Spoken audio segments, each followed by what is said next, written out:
मदरसे की सारी गाइडलाइंस भी मिलेंगी और इस ओरिएंटेशन प्रोग्राम में आपको बच्चे की क्लासरूम का विजिट भी करवाया जाता है।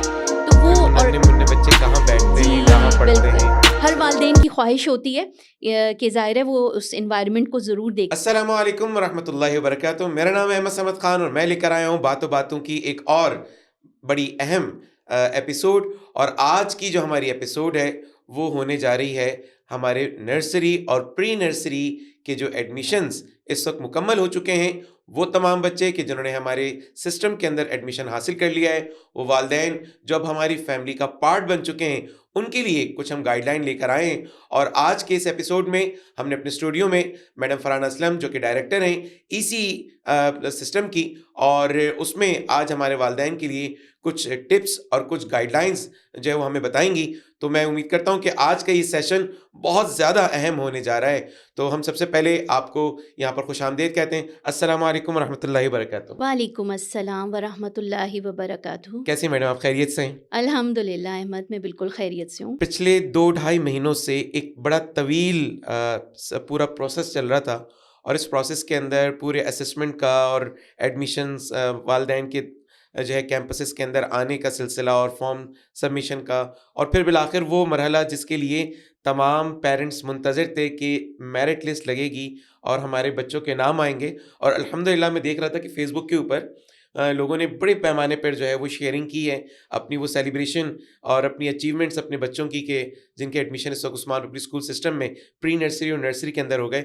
तो इस पूरे अमल को आपने कैसे देखा, क्या महसूस किया आपने इसमें? अल्हम्दुलिल्लाह अहमद, मैं तो ख़ुद सबसे पहले उन तमाम वालिदैन को मुबारकबाद देना चाहूँगी सिस्टम की तरफ से जिनके बच्चों का इस सेशन 25-26 में प्री नर्सरी और नर्सरी में एडमिशन कंप्लीट हुआ है। और अब आगे के सिलसिले के हवाले से इंशाअल्लाह कुछ चीज़ें हम शेयर करेंगे आज। इंशाल्लाह। अच्छा मैम, ये जो अब हमारा जैसे हमने पिछले एक एपिसोड के अंदर हमने बात की थी कि जब मेरिट लिस्ट पर नाम आ जाता है तो उसके बाद आपने कौन से डॉक्यूमेंट्स लेकर कैंपस के अंदर आना है और अपने एडमिशन के उस प्रोसेस को पूरा मुकम्मल करना है। इस प्रोसेस की तकमील के बाद अगला मरहला क्या होता है हमारा? ऑफिशियली जब ये रजिस्ट्रेशन फॉर्म पेरेंट्स डॉक्यूमेंट्स के साथ जमा करवा देते हैं तो वो कंफर्म एडमिशन कहलाता है किसी भी बच्चे का जो प्री नर्सरी और नर्सरी में इंशाल्लाह हमारे पास सेशन 25-26 में हमें ज्वाइन करेगा। इंशाल्लाह। इसके बाद का जो मरहला है वो ये है कि कैंपसेस इन पेरेंट्स का, जिसमें हम मदर्स के जो मोबाइल नंबर होते हैं उन्हें उनकी मदद से हम कम्युनिटी ग्रुप्स क्रिएट करते हैं। और इन कम्युनिटी ग्रुप्स के बनने के बाद फिर हम पेरेंट्स को वेलकम नोट भेजते हैं। और आने वाले दिनों में इंशाल्लाह मंथ ऑफ फरवरी में हमारे पास कैंपसेस के अंदर ही orientation session. Orientation programmes planned होंगे। ये नॉर्मली सैटरडेज़ को प्लान्ड होते हैं और कैंपस उनकी इन्फॉर्मेशन उस कम्युनिटी ग्रुप के ज़रिए ही पेरेंट्स को इन्फॉर्म करेंगे कि किस टाइम में मदर को आकर ये ओरिएंटेशन प्रोग्राम अटेंड करना हो। अच्छा, इसमें आपने भी कहा कि कम्युनिटी ग्रुप हम बनाते हैं, तो ये कम्युनिटी ग्रुप, ये तो एक तो सोशल मीडिया के अंदर हमारे पास जब से ये व्हाट्सएप का सिलसिला चला और फिर कम्युनिटी ग्रुप का सिलसिला चला, तो एक तो ये कम्युनिटी ग्रुप बनाने का हमारा क्या मकसद होता है? दूसरा एक बात आपने कही कि हम मदर्स के नंबर, तो थोड़ी सी इस पे ज़रा रोशनी डालिएगा कि हमारा जो सिस्टम है वो इन चीज़ों में बड़ा यूनिक पाया जाता है। तो हम मदर्स के नंबर्स के हवाले से और कम्युनिटी ग्रुप के हवाले से इस पे थोड़ी सी रोशनी डालें। अहमद, कम्युनिटी ग्रुप का मकसद ये होता है कि ये क्लोज्ड ग्रुप होते हैं पेरेंट्स के लिए, ताकि वो स्कूल से मिलने वाली सारी इन्फॉर्मेशन, क्योंकि ज़ाहिर है अब सोशल मीडिया का दौर है और पेरेंट्स जो है स्कूल से कम्युनिकेट करना चाहते हैं, स्कूल भी बहुत सारी इन्फॉर्मेशन पेरेंट्स तक पहुंचाना चाहते हैं। तो उसमें हमारी कोशिश ये होती है कि वो अब सारी इन्फॉर्मेशन जो है वो वन विंडो से हो जाए। वन विंडो से आगे जारी रहे। और जो भी इन्फॉर्मेशन है, जो भी नोटिसेज हैं, सर्कुलर्स हैं और प्रोग्राम्स की डिटेल्स हैं, तो वो कम्युनिटी ग्रुप के ज़रिए ही पेरेंट्स तक पहुँचे। इस हवाले से हम मदर्स के नंबर्स को प्रेफर करते हैं। हमारे पास जो उस्मान पब्लिक स्कूल में पॉलिसी फ़ॉलो होती है वो यही है कि हम मदर्स से ही मीटिंग्स करते हैं और मदर्स को ही इनवाइट करते हैं इन चीज़ों में। हाँ, इन केस अगर कोई फ़ादर किसी भी हवाले से अपने बच्चे की एकेडमिक या बिहेवियर से रिलेटेड किसी कंसर्न मसले पर प्रिंसिपल से बात करना चाहें तो वो भी बिल्कुल कॉन्टैक्ट कर सकते हैं, लेकिन मोस्टली हम मदर्स को ही डील करते हैं। यानी एक तो ये कि स्कूल टाइमिंग के अंदर जी जो है वो बिल्कुल। जो राब्ते हों, और दूसरा ये कि जो हमारे कम्युनिटी ग्रुप्स हैं उनमें जो है अपडेटेड नंबर हमारी मदर्स के होने चाहिए, और सिर्फ मदर्स के नंबर इसलिए होने चाहिए क्योंकि वहाँ पर तमाम मदर्स ही होती हैं, और हमारी तरफ से वन विंडो कम्युनिकेशन का एक सिलसिला ही हो जाता है। और ये तो हमारे सिस्टम की कितनी खूबसूरत बात है कि यानी हमारा अपना जो एडमिन स्टाफ है वो भी अलाउ नहीं होता कि वो इस तरह से कैंपसेस के अंदर, गर्ल्स कैंपसेस के अंदर जा सके। तो हम यहाँ पर भी प्रेफरेंस देते हैं कि हमारी मदर्स जो हैं वही राब्ता हमेशा ज़्यादा रहे, इल्ला कि कोई अगर इस तरह कोई इशू है तो स्कूल टाइमिंग के अंदर इंटरकॉम पे जो है वो फादर की जो गुफ्तगू है वो मैडम से करवा दी जाती है, इस तरह के कोई भी अगर इशू होता है। बिल्कुल, हमारे पास फ़ीमेल कैंपसेस में चूँकि एक पर्दे का अल्हम्दुलिल्लाह एक निज़ाम है, उसके तहत ज़ाहिर है हम मेल्स को इस तरह से नहीं वेलकम कर सकते। तो उसमें यही है कि पेरेंट्स या तो जो कम्युनिकेशन डायरी उनके पास एक ज़रिया होता है अपनी बात हुँ, प्रिंसिपल तक या कैंपस के जो किसी रोज़ की बुनियाद पे जी बिल्कुल, कम्युनिकेशन हो वो रही होती उसके है उसमें। ज़रिए भेज सकते हैं, नहीं तो कम्युनिकेट कर सकते हैं थ्रू टेलीफ़ोन कॉल या ईमेल्स, कोई भी सिलसिला पेरेंट्स जिसको भी जिसमें भी कंफर्टेबल हों, वो इस्तेमाल कर सकते हैं। अच्छा मैम, जो हमारा ये आपने जैसे कहा कि एक ओरिएंटेशन प्रोग्राम होगा और ये कैंपस के अंदर होगा, तो उसको कैंपस के अंदर करने की क्या ख़ास वजह है? असल में अहमद इसमें असल तो चीज़ यही है कि मदर्स को इनवाइट करना, उस स्कूल के एनवायरनमेंट से फ़ेमिलियर करना, हुँ, और जो हमारे pass through out the year syllabus की पूरी आउटलाइन होती है कि हम इन बच्चों को क्या सिखाएँगे, कहाँ हमें वालिदैन से किन चीज़ों में उनके ताउन की ज़रूरत होगी और क्या रूल्स एंड रेगुलेशंस स्कूल में फ़ॉलो होंगे, उससे उन मदर्स को गुज़ारा जाता है और उनको ब्रीफिंग सेशन दिया जाता है। तो इस ओरिएंटेशन प्रोग्राम को बल्कि मैं इसी फ़ोरम पे तमाम मदर्स से रिक्वेस्ट करूँगी कि ये पहला सेशन ज़रूर अटेंड करें, और इसी से आपको आने वाले अरसे की सारी गाइडलाइंस भी मिलेंगी। और इंशाल्लाह। इस ओरिएंटेशन प्रोग्राम में आपको बच्चे की क्लासरूम का विज़िट भी करवाया जाता है। तो कि वो वो और नन्हे-मुन्ने बच्चे कहाँ बैठते हैं, कहाँ जी, पढ़ते बिल्कुल। हैं? हर सही। वालिदैन की ख़्वाहिश होती है कि ज़ाहिर है वो उस एनवायरनमेंट को ज़रूर देखें जहाँ आने वाले दिनों में उनका बच्चा 5-6 घंटे गुज़ारेगा। वहीं टीचर्स का तारुफ़ भी होता है, प्रिंसिपल का तारुफ़ होता है, जो हमारी सपोर्टिंग स्टाफ़ हैं, मेड्स होती हैं, उनका तारुफ़ होता है, और स्कूल एनवायरनमेंट का विज़िट कराया जाता है। इसके बाद का जो सिलसिला है वो हमारे जब हम सेशन स्टार्ट करते हैं शुरू में, वो बड़ा जैसे दिलचस्प मरहला होता है वो, बिल्कुल, वो जब बिल्कुल स्टार्टिंग के फर्स्ट डे बच्चा आ रहा होता है। बिल्कुल, वो जो स्टार्टिंग के 3-4 दिन होते हैं वो बड़े इम्पोर्टेंट होते हैं, जिसमें हम डे 1 पे बच्चे को मदर के साथ ही इनवाइट करते अच्छा। हैं। बिल्कुल, और वो 1 घंटे का स्कूल का विज़िट होता है। हम चाहते हैं कि बच्चे को एक फ़ेमिलियर करने के लिहाज़ से उस एनवायरनमेंट से, ज़ाहिर है बच्चे के लिए वो हुँ, सारे लोग नए हैं, और बच्चा चूँकि घर के एनवायरनमेंट में रहता है और बहुत फैमिली के ही लोगों से फ़ेमिलियर होता है, तो एकदम एक नई नई एनवायरनमेंट में एनवायरनमेंट के अंदर थोड़ा परेशान ना हो जाए वो। परेशान ना हो जाए। तो ये डे 1 स्पेशली बहुत एहतमाम के साथ प्लान किया जाता है उन तमाम बच्चों के लिए, और उन्हें बहुत मुख्तलिफ़ एक्टिविटीज़ में इन्वॉल्व किया जाता हुँ, है। और बच्चा वो 1 घंटे जब माँ के साथ पहला दिन आकर स्कूल में गुज़ारता है, तो अगले दिन से वो बिल्कुल नॉर्मल एक स्कूल रूटीन को फ़ॉलो करने लगता है। ये सिलसिला हम कई दिन तक चलाते हैं, जैसे 3-4 दिन तक, जिसमें हम हुँ, मुख्तलिफ़ टाइमिंग्स में बच्चे को बुलाते हैं, लाइक 1 सही। घंटा, 1.5 घंटा, 2 यानी वो घंटा। टाइम उसकी ड्यूरेशन बढ़ती रहती है वो। स्लोली एंड ग्रेजुअली हम अपने नॉर्मल टाइम पर, जो हमारा 9 बजे से 12:30 बजे तक का टाइम है प्री नर्सरी, नर्सरी का, हम फिर उस पर बच्चे को उस वक़्त लेकर आते हैं। अच्छा, फिर ये मेरे ख़्याल में हमारे जो नॉर्मल स्कूल्स, जो हमारे कैंपसेस के अंदर जो क्लासेस हैं, उनसे पहले इसका आगाज़ हो जाता है। जी, जी, बिल्कुल, यानी वो सेशन बिल्कुल। अगर बिलफ़र्ज़ अगर मैं एक मिसाल दे रहा हूँ कि अगर 15 अप्रैल से हम कोई सेशन का आगाज़ कर रहे हैं, तो ये 1-2 हफ़्ते पहले इनका 1 आगाज़ हो हफ़्ते जाएगा। पहले। ये सही। वाले डेज़ हम 1 हफ़्ते पहले स्टार्ट कर देते हैं इन बच्चों के, ताकि ये ज़रा-सा एडजस्ट हो जाएँ। असल जो टाइम है ना, वो ये स्टार्टिंग के 1-2 महीने इन बच्चों का एडजस्टमेंट पीरियड कहलाता है। चूँकि ज़ाहिर है घर के एनवायरनमेंट से, फैमिली के उनको सबसे इम्पोर्टेंट तो ये है कि अम्मी को छोड़कर आ रहे होते हैं, हुँ। तो वो ज़रा रोने-धोने का भी एक बिल्कुल, सिलसिला बिल्कुल, होता बिल्कुल। है। लेकिन वो इनिशियली आहिस्ता-आहिस्ता 2-4 दिन के अंदर-अंदर सेटल डाउन हो जाते हैं ये बच्चे। अच्छा, अब यकीनन पेरेंट्स ये भी जानना चाह रहे हैं, जैसे भी आपने थोड़ी देर पहले कहा कि जो है बच्चे जब फर्स्ट डे आ रहे होते हैं तो बड़ी प्लानिंग के साथ पेरेंट्स तैयारी के साथ आए।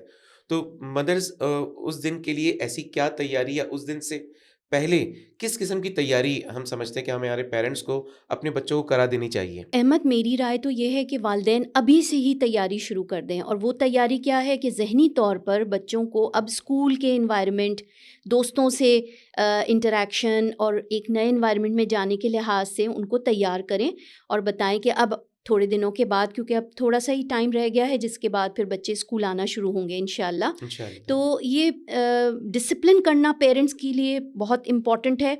अब बच्चों की रूटीन सेट करें, रात को वो जल्दी सो जल्दी रहे हों, सोएं, सुबह बिल्कुल। जल्दी उठें। जितना बच्चा फ्रेश उठेगा वो उतना ही जो है स्कूल की उस सारी एक्टिविटीज़ को एंजॉय करेगा फुली, और उसकी नींद पूरी हुई भी होगी। अदरवाइज़ ये बच्चे जब नींद पूरी ना होने की वजह से स्कूल आते हैं, वालिदैन तो तैयार करके किसी ना किसी तरह भेज देते हैं, लेकिन ये फिर स्कूल में आकर डिस्टर्ब रहते हैं, रोते हैं, और फिर जो है अपनी नींद को वहाँ पूरी करने की कोशिश करते हैं। तो वालिदैन से तो ये रिक्वेस्ट है, और अब टाइम आ गया है कि अपने बिल्कुल। बच्चों को जब स्कूल भेजने का टाइम शुरू होने वाला है, तो उसमें घर के एनवायरनमेंट को बहुत डिसिप्लिन करें, और घर स्कूल से बच्चों की एक बॉन्डिंग को डेवलप करें, ताकि बच्चे जो हैं वो हंसी खुशी यानी स्कूल एक आएँ। ज़ौक, एक शौक का एक मरहला हो और उसके अंदर जो है वो, यानी बच्चे के अंदर मोटिवेशन नज़र आनी चाहिए और वो मोटिवेशन पेरेंट्स से ही जो है वो ट्रांसफ़र होती है। अच्छा, ऐसे में यकीनन बच्चा जब स्कूल आ रहा है तो अ, अपने साथ कुछ चीज़ें लेकर आता है। ज मुझे याद है कि जब हम छोटे थे तो हम अपना बैग भी, तो लंच बॉक्स भी, तो अपना जो है बॉटल भी लेकर आ रहे हैं, तो अपनी कुछ किताबें भी हैं, और वो एक रश लग जाता था जो है वो बुक स्टॉल्स पे, और वहाँ से पूरी शॉपिंग हो रही होती। तो इस हवाले से हमारी क्या पॉलिसी है? हम किन चीज़ों को चाहते हैं कि पेरेंट्स वही चीज़ें बच्चे को दिलाएँ, कोई बहुत ज़्यादा चीज़ें ऐसी ना हों, और किस मयार की वो चीज़ें हों, और हम क्या प्रोवाइड करते हैं बच्चों को? इस हवाले से थोड़ी-सी रोशनी डालिएगा। उस्मान पब्लिक स्कूल मैनेजमेंट हमेशा सिंप्लिसिटी और यूनिफॉर्मिटी पे बिलीव करती है। अल्हम्दुलिल्लाह। इसी हवाले से हमारे पास इन क्लासेस के अंदर हम बच्चों को कलर बैग्स देते हैं, जो आप कहें स्कूल बैग्स कहलाते हैं, और वो जो हाउसेस में हमने उन बच्चों को अच्छा, डिस्ट्रीब्यूट किया होता है, बिल्कुल। उनके कलर्स से रिलेटेड होते हैं। उनके रेड, ब्लू, ग्रीन और येलो कलर के बैग्स होते हैं। हुँ। और फिर हम कोर्स बुक्स देते हैं इन बच्चों को, जो हमारी स्पेशली डिज़ाइन की हुई बुक्स हैं, उनका सेट देते हैं, और एक कम्युनिकेशन डायरी देते हैं, जी। जिसके ज़रिए पेरेंट्स और स्कूल जो है वो राब्ते कर सकता है। तो ये वो 3 चीज़ें हैं जो पेरेंट्स को हैंडओवर की जाती हैं ओरिएंटेशन प्रोग्राम में, या डे 1 वाला जो प्रोग्राम होता है उसके अंदर भी हम पेरेंट मदर्स को हैंडओवर करते हैं। और वालिदैन से बस यही रिक्वेस्ट है कि जो 2 चीज़ें उन्हें 3 चीज़ें बल्कि जो उनको मार्केट से परचेज़ करनी होती है, वो एक यूनिफ़ॉर्म है। यूनिफ़ॉर्म नए अच्छा, लोगों के साथ। हाँ, नए स्कूल के, उस्मान पब्लिक स्कूल के नए लोगों के साथ जो है वो यूनिफ़ॉर्म होना चाहिए। और हम किसी को भी नहीं प्रमोट कर रहे, आपकी मर्ज़ी है, आप कहीं से भी किसी भी ब्रांड का, किसी भी यूनिफ़ॉर्म शॉप से अपने इलाके में जो भी अवेलेबल हो, आप वहाँ से उस्मान पब्लिक स्कूल के स्पेसिफ़िक यूनिफ़ॉर्म को, जो आपको हुँ। रूल्स एंड रेगुलेशन बुकलेट में गाइडलाइन दी गई है, उसके मुताबिक आप वहाँ से परचेज़ कर सकते हैं। कोशिश करें कि अप्रैल में चूँकि सेशन शुरू होने वाला है, तो आप उससे ही 1 हफ़्ता पहले अपने बच्चों का यूनिफ़ॉर्म परचेज़ कर लें। इसके साथ-साथ वाटर बॉटल और लंच बॉक्स, 2 चीज़ों पे हमारी रिक्वेस्ट हमेशा से होती है कि वो बहुत सिंपल हों, और उन पे कोई कार्टून कैरेक्टर्स ना बने हुए हों, और वो बहुत फैंसी ना हों। हुँ। लाइक बच्चों के लिए इस एज में ईज़ी टू हैंडल चीज़ें प्रोवाइड करनी चाहिए पेरेंट्स को। यानी जो लंच बॉक्स आसानी से खोला जा सकता बिल्कुल, हो और आसानी से खाया भी जा सकता हो। बिल्कुल, अच्छा, बिल्कुल। इसमें लंच किस किस्म का होना चाहिए? जो आमतौर पर ज़ाहिर बात है बच्चे घर में होते हैं तो माएँ बहुत कुछ बना रही होती हैं। लेकिन ये जो 4-5 घंटे बच्चा हमारे पास आ रहा होता है, किस किस्म का लंच बच्चा शुरू के दिनों में और मुस्तकिल जब आ रहा हो तो उसमें लेकर आए? हम होममेड लंच को प्रमोट करते हैं, और कोई भी चीज़ जो माँ ने बहुत मोहब्बत से, प्यार से अपने बच्चे के लिए बनाई हो, वो बिल्कुल बच्चे के साथ भेजी जा सकती है। और बस कोशिश ये हो कि थोड़ा हो लंच, क्योंकि शुरू के दिनों में जब एडजस्टमेंट पीरियड होता है, तो खाता भी नहीं है बच्चा। हाँ, बच्चे जल्दी से नए एनवायरनमेंट में एडजस्ट नहीं हो रहे होते, तो वो बहुत हैवी या बहुत ज़्यादा लेयर्ड वाले जो लंच बॉक्सेस टाइप आते हैं, जिनमें बहुत सारी चीज़ें डली हुई होती हैं, हुँ। अ, उसका एहतियात करना चाहिए, कम चीज़ें भेजें। कोशिश तो यही हो कि सुबह जब बच्चा उठा है तो उसको ज़रूर नाश्ता करवा कर भेजें स्कूल, हुँ। ताकि फिर ये जो ब्रेक टाइम आता है उसमें हल्का-फुल्का कोई फ्रूट हो सकता है, कोई सैंडविच हो सकता है, कोई पराठा रोल हो सकता है, जो भी भेजना चाहें वो उसमें शामिल हो सकता है। और अगेन ये आदत अभी से बना लें, क्योंकि बाज़ दफ़ा बच्चे जो है वो इस उम्र के अंदर उठते ही 10-11 बजे हैं, उसके बाद फिर उनका नाश्ता हो रहा है, तो ये नाश्ता अर्ली मॉर्निंग हो जाना चाहिए अर्ली ताकि उन्हें मॉर्निंग में। प्रैक्टिस हो जाए और स्कूल जब वो आएँ तो पूरे अच्छे हेल्दी नाश्ते, क्योंकि जब अच्छा ना मेरे ख्याल में नाश्ता करेंगे तो वो क्लास, जैसे आपने कहा कि क्लास के अंदर एक्टिवली पार्ट करेंगे और हर एक्टिविटी के अंदर जो है वो बहुत अच्छे यानी अंदाज से वो चीज़ें को कर रहे होंगे। तो मेरे ख्याल में ये तो बड़ी एक ज़बरदस्त आपने यहाँ पर चीज़ों की तरफ आपने बस निशानदेही इस की है। इसमें अहमद एक चीज़ का ख़्याल वालिदैन ज़रूर रखें कि अब हम और वो एक हैं और बेशक, हम सबका फ़ोकस वो बच्चा है। बच्चा है। जो कुछ हम स्कूल में सिखा रहे हैं और वो हम टाइमली पेरेंट्स को बताते भी रहेंगे। वालिदैन की ज़िम्मेदारी बनती है कि उन्हीं रूटीन्स को, उन्हीं इस्लामिक मैनर्स को घर में भी प्रमोट करें और बच्चे को यानी एक फ़ीलिंग ये आए कि कोई डिफ़रेंट नहीं है। जो चीज़ें हुँ। मुझे स्कूल में सिखाई जा रही हैं, बताई जा रही हैं, दुआएँ हैं जो हम सिखाते हैं बच्चों को, वो घर में भी उसी तरह प्रैक्टिस में आ रही हैं। तो अब हम इंशाल्लाह आगे फ्यूचर में हम और वालिदैन मिलकर इस बच्चे की एक होलिस्टिक डेवलपमेंट की जो बात होलिस्टिक हम कर रहे होते डेवलपमेंट हैं। पे काम करेंगे इंशाल्लाह। इंशाल्लाह ताला बहुत-बहुत शुक्रिया मैम। बहुत अच्छा लगा, आपने आज एक बार फिर हमारे वालिदैन के लिए एक बेहतरीन गाइडलाइन आपने दी है कि यानी हमने पूरे एडमिशन प्रोसेस के ऊपर बात की और एडमिशन प्रोसेस के बाद अब हमने उस प्रोसेस से आगे कि जब बच्चा क्लासरूम तक आ जाएगा तो उसके लिए वो कौन-कौन से मराहिल हैं और वो कौन से स्टेप्स हैं कि जिनके ऊपर से गुज़र के आना है, जिसमें ओरिएंटेशन के हवाले से आपने कहा, जिसमें मैडम ने जो है वो हमारे फर्स्ट डे, सेकंड डे और थर्ड डे यानी फर्स्ट वीक जो है उसमें बच्चों की क्या रूटीन रहती है और ऐसे में मदर्स का क्या रोल होना चाहिए और यहाँ पर जो है वो मदर्स के रोल के साथ-साथ जो ज़रूरी डॉक्यूमेंट्स और जो उनके कॉन्टैक्ट नंबर्स हैं अपडेटेड जो कैंपस के अंदर मौजूद होनी चाहिए और इसी के साथ फिर जो शुरू के दिनों में जो हम बच्चों के साथ जो एक्टिविटी कर रहे हैं उसमें किस तरह से बच्चे को हमें लेकर आना है और किस तरह उसको मोटिवेट करना है। यकीनन इस हवाले से जितनी गाइडलाइन आपको यहाँ पर दी गई है ये बहुत अहम है और हम यकीनन चाहते हैं कि वो जो ट्रायंगल की बात हम कर रहे होते हैं कि जिसमें एक तरफ पेरेंट्स होते हैं तो एक तरफ स्कूल मैनेजमेंट होती है तो एक तरफ बच्चा होता है। तो हम हमेशा बच्चे को टॉप पे इसीलिए रखना चाहते हैं कि बच्चा जब हम पेरेंट्स और स्कूल मैनेजमेंट मिलकर काम करेंगे, जिस बात की तरफ इशारा किया गया होलिस्टिक डेवलपमेंट की, तो यकीनी तौर पे फिर जिस मकसद से आपने उस्मान पब्लिक स्कूल सिस्टम के अंदर अपने बच्चे को दाखिल कराया है, इंशाअल्लाह ताला जब वो यहाँ से फारिग तहसील होगा और यहाँ से अपने इस सिस्टम से अपना मैट्रिक और इंटर करके निकलेगा, तो यकीनी तौर पे ये बच्चा जो है एक मुकम्मल जो हम जिसकी बात करते हैं शेपिंग द लीडर्स ऑफ उम्मा, तो हम एक बेहतरीन फ़र्द तैयार करेंगे जो हर यानी जो कहना चाहिए कि अ, मैदान के अंदर अपने आप को बेहतर तौर पर मनवा भी सकता है। इंशाअल्लाह ताला इसी के साथ हम फिर एक और नई एपिसोड और एक नए गेस्ट के साथ आपके पास एक नए मौज़ू के साथ इंशाअल्लाह ताला फिर आएँगे। जब तक के लिए हमें इजाज़त दीजिए। अस्सलामु अलैकुम व रहमतुल्लाहि व बरकातहू।